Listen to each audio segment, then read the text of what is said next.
a lot of people want to come out and say, oh, mortgages is doom and gloom, and the housing market's got a bubble, or maybe even the stock market's an asset bubble. But what I want to say is you have a consumer credit bubble. That's the bubble that's going to burst, in my opinion, before anything else. It's not going to be housing. And we've talked about a million times on the show why it's not going to be housing. And it's not going to be the stock market before it's this market. I think this is the market that starts to hurt first before we see any other asset bubbles.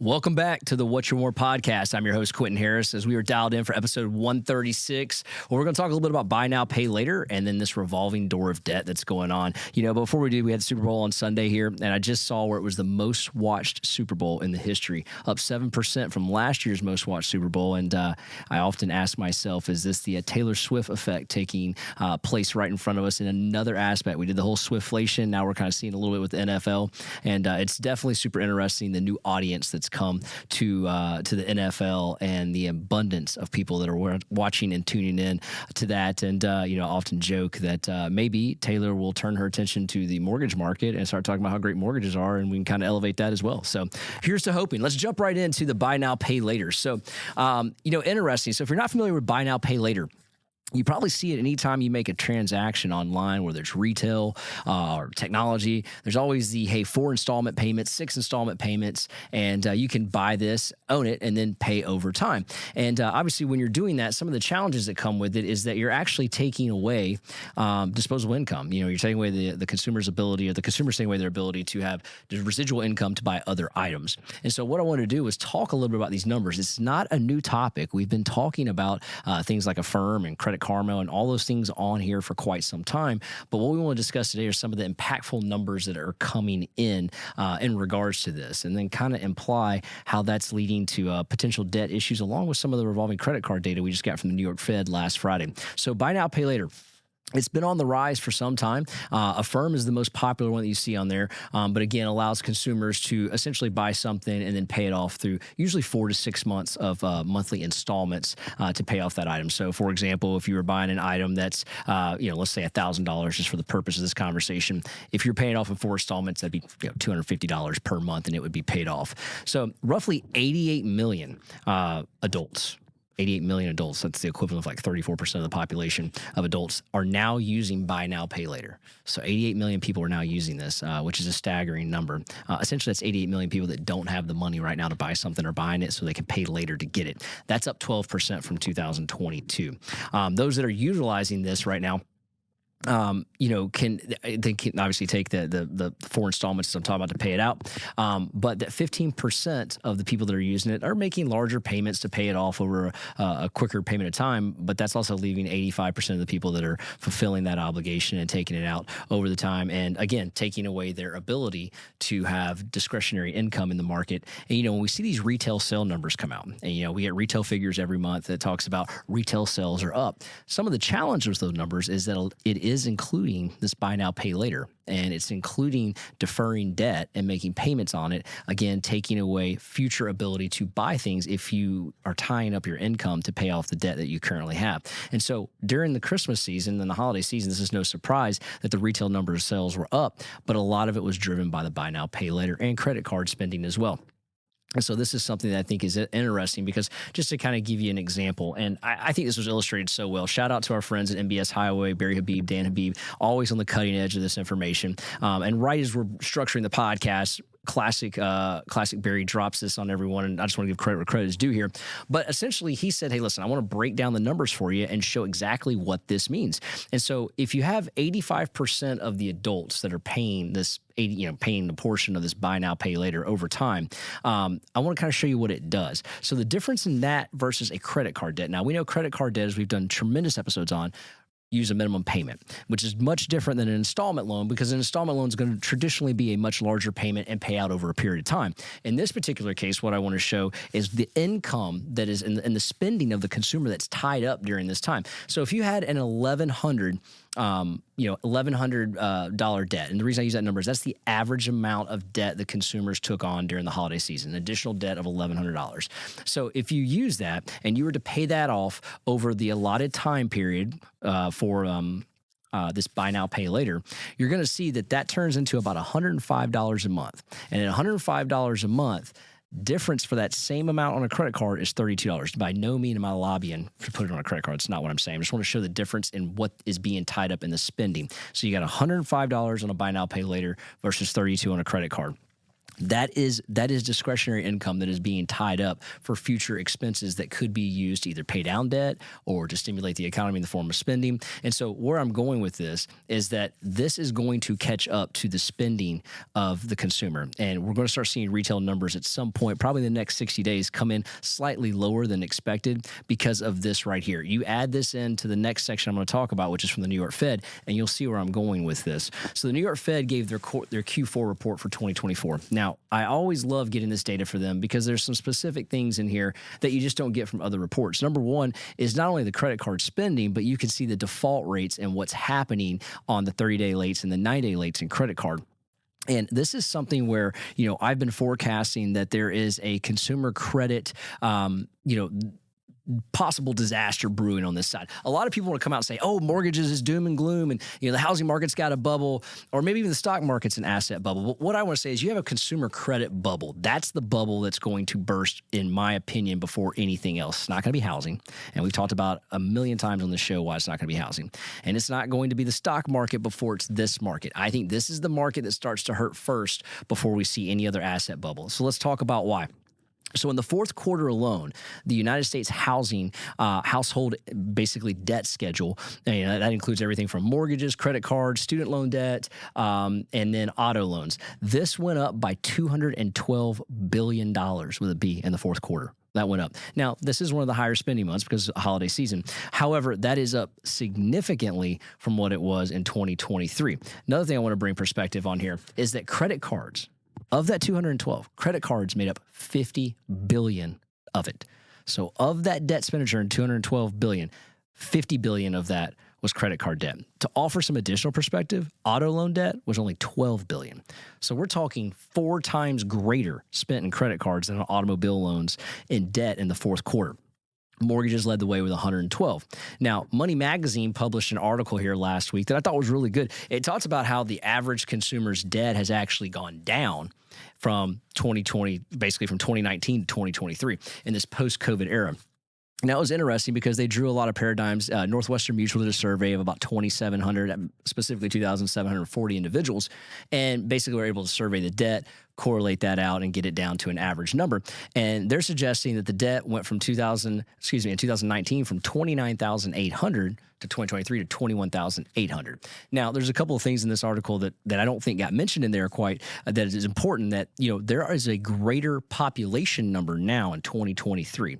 And assumptively, if you're doing 18 years and older, of course you're going to have a lower number in overall debt because you have more population. But I would argue that the 18-year-olds to maybe even 24-year-olds, they're not contributing the bulk of the debt in there. I would suggest that 24 and greater is going to have that in there. So if I would like to see the numbers if it was just 24 years moving forward, and then what does that look like? I'm willing to bet the debt load per average American is higher than anticipated per this article. But I could be wrong. But to me, that logic might be a little flawed there, saying that it went down. Because later on in the article, they start going through some things I think are important. I'm going to jump right to it. They basically said that when they surveyed that same group, that a third of the Americans say that they carry the highest level of debt that they've ever carried in their life. And significantly even greater in that article, they talked about how that 49% of the people don't expect to pay off their debt ever in their lifetime. Not 49% of that third, just 49% of the entire survey said they don't expect to pay off their debt in their lifetime. Now, that to me is interesting because that's what we're seeing in these numbers here. And I thought they said 43% said they had the lowest debt they've ever had, and that they would expect to pay it off in the next 5 years. So, obviously there leaves a difference there between what are the other people thinking. The other, I guess you would say, what is that, 8%? The other 8% of people, what are they doing with their debt? But, it does kind of speak to what we're talking about here. And I think that that's important because here's some things. When you take a look at these numbers I'm about to share on credit card debt, it's not a surprise that 28% of all the debt amongst households right now is credit card debt, and it's growing significantly. 12% is auto. The leading way is mortgages, as it should be. But then there was one on there for 7% medical debt. Now, that one caught me off guard because medical debt, we did an entire episode talking about how you can eliminate that from your credit report. And we talked about why that is an issue. And then we actually had a health insurance provider on here back in episode, I think it's 56, talking about what's flawed with the billing system and the medical collections and medical providers themselves. I would reference both those episodes, but there's a way to eliminate the medical debt. I would love to reach out to the 7% of the people they surveyed here and say, hey, listen, if you go listen to episode 131 through 133, we actually show you how to get that off your credit report and settle for less than what you owe, and it actually improves your credit score. So I thought that that's a potential win there. Maybe we can find a way to get that out. But the thing that jumped off the map to me, I've got a couple graphs here I'm going to reference. If you want to take a look at them, they'll be in our YouTube channel at What's Your One More with the number one. That's at What's Your One More with the number one. But we've got about 3 graphs in here. And so I asked myself, hey, have we ever had credit card debt that kind of is similar to this? And so immediately I take a jump back to 2000. I started at really 5, worked my way forward. And what I see in there is that we did have peaks and valleys in there, right? We did have a time where if I'm looking at Q1 all the way through of 07 to Q1 of 08. That's when we kind of had some of the highest credit card debt at that time in the nation. Now, moving forward, we have a greater debt now, and you could argue, Quinton, we have a higher population. I would agree with that. But one of the things in this graph from the New York Fed that you can't get anywhere else, and this comes from Equifax, and is that they show you the limits, right? So when you're looking at this graph, and Charlie's going to put this again on our YouTube channel, it may even be behind me here as we're doing this on the screen. But what you'll see is this light blue line is how much credit is available. Now, this is mind-boggling to me because this has only gone up and up and up since 2020. That means that people have more limits to spend on their credit cards than ever before. Like ever before. It's significant. Matter of fact, the credit depth is just shy of $5 trillion. So we have $1.13 trillion, again, highest debt on record of credit cards. But we have the ability to get to $5 trillion if we wanted to. And that's scary, extremely scary. And so the reason that's scary is I go back to those previous years I was talking about, and what we started happening and seeing was that charge-offs started becoming significantly greater during that time period as well. Matter of fact, charge-offs rose over the following year from 08 to 09 to new heights during that time. And quite frankly, we are getting close to those numbers. So what happened during that time? Well, if you had a credit card or a home equity line during those years I'm referencing in 07 and 08, maybe even 06, you know what I'm about to say. You woke up some days and you weren't even aware that your credit limit was completely evaporated and gone. It had shrunk so significantly, and you're going, wait a minute, I haven't defaulted on anything. I'm not even late. Why would that go away? And those were credit companies saying, hey, listen, we want to limit our risk, and we want to absolutely reduce the amount of money that you could take out to put us in a further situation to where maybe you default on that. Because we've talked about if you default on credit card debt, there's no recourse. And what I mean by that is that it's not like you can go get the food back that was spent on that credit card, because we know Americans are living on their credit cards. It's not necessarily all lavish spending. You can't go get the clothes they have on their back. So if you default on the credit card, yes, it'll negatively impact your credit, but there's no repossession tactic that takes place because there's no asset you can recover. So that's what makes the risk factor so great on these credit cards that you may not have seen maybe on a house or even an automobile, right? So one of the things that I'm looking at are the 30-day lates, the delinquency status. How are they trailing? Now, the delinquencies were significantly greater during that 08-09 period than they were maybe right now. But we're getting relatively close on the 30-day late cycle to those numbers. And what we're going to track here, what I suggest and urge that we start to look at on here, is that as those 30 days go up, maybe some of those 30s start to get in that 60 and 90-day range. When that happens, I wouldn't be surprised to start seeing credit card companies, major credit card companies, start to reduce their risk factor by limiting the amount of expenditure on the card by reducing the credit line. I do think that's something that's on the horizon. I do think that's something that's coming down the pipeline. And I think that that's something that is going to be the asset bubble, if you may, even though credit cards are an asset. But this will be one of the sectors, if you may, that starts to have the first gut punch to some of the things that the Federal Reserve has done. Because today we had CPI come out. It didn't go down like everyone anticipated. It came up due to shelter cost. And the majority of that shelter cost was an owner's equivalent of rent. Remember, we talked about how old that is, but they call me, I'm a homeowner. Hey, Q, what are you going to rent your home for? I give you a number. Great. They chalk that up and put it in there. And then also, the lodge away from home spending, meaning vacations, meaning are you staying at a hotel? Are you staying at Airbnbs? You get the point. That was up significantly, which means people are spending money significantly. And a lot of that money is being spent during the holiday season. Makes sense. You travel, you want to stay at a hotel. You may not want to stay with family, stay at Airbnb, or you went on vacation.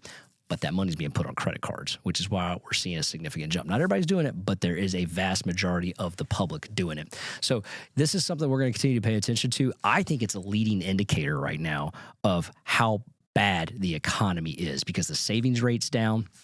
Credit card debt's at an all-time high. I continue to talk about that. And when we see the administration, or we see anyone for that matter, come out and talk about a strong economy built up on these job reports, which, really we've talked about how poor those are with revision after revision after revision. I think this is the leading indicator that we can look at. And, for those of you that are going, hey, listen, it's great. This report comes out quarterly. It's not really up to date. At any point in time, you can go to Fred, which is the Federal Reserve of St. Louis, which is the education portion of the Federal Reserve. You can go to fred.gov. You can pull up, we'll put that link, matter of fact, we'll put it in our YouTube channel.